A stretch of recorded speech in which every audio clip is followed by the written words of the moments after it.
ме праша мен истата таа телевизија, дали имаш изјава, што мислам за навивањето, што мислам за потезите, после утакмицата со Холандија, дека тие нели правеа притисок и правеа тензија, дали навивачите, демек тоа е прифатливо да се прави, дали не знам, дали имаше прилика да чуеш тоа, дали тоа е прифатливи нивни такви потези, правење притисок, вреѓање и такви некои моменти за противнички играчи, се тоа на сметка да биде дека нас ќе ни дадат поддршка. И ја, како што сав да кажеме дека не само што ги пофалувам и им се заблагодарам, некој ги бранам. Ја кажав дека можеби у Скандинавија не ви е вас многу позната околност и не ви е вас многу позната ситуација, тоа што се случуваше во Салава, но за нас, балканците, и конкретно за македонците и фалангата, ова е нешто кој што јас би бил најблагодарен да ми се случи у секој момент.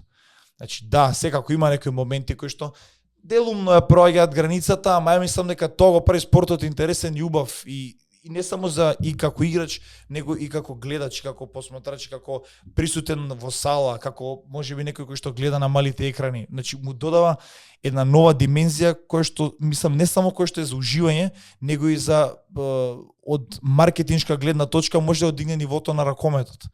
Така да и ме прашаа демек дали би избрал да имаш ваква публика или да немаш публика уопште, без тензија сакаше да каже, претпоставувам.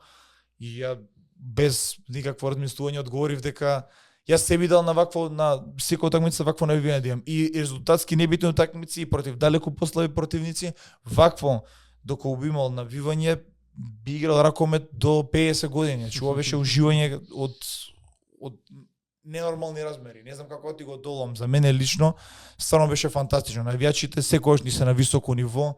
Тоа е евидентно и на домашните надпревари, значи македонецот познава ракомет, македонецот следи ракомет и секако и се соживува. Некојаш и премногу, ама не можем да му замерам на човек кој што и успехот и неуспехот, пример мој како играч или како на селекција, кој чувствува како свој, дали некој што е преограницата или не, небитно, не можеш да му замериш на тој човек. Не можеш. Така да, уште еднаш ќе кажам, благодарност до нив, наистина фасцинантни ми беа на мене и повеќе него што би тие мислеле, треба да им се препише заслуга за начинот на кој што ние се представивме.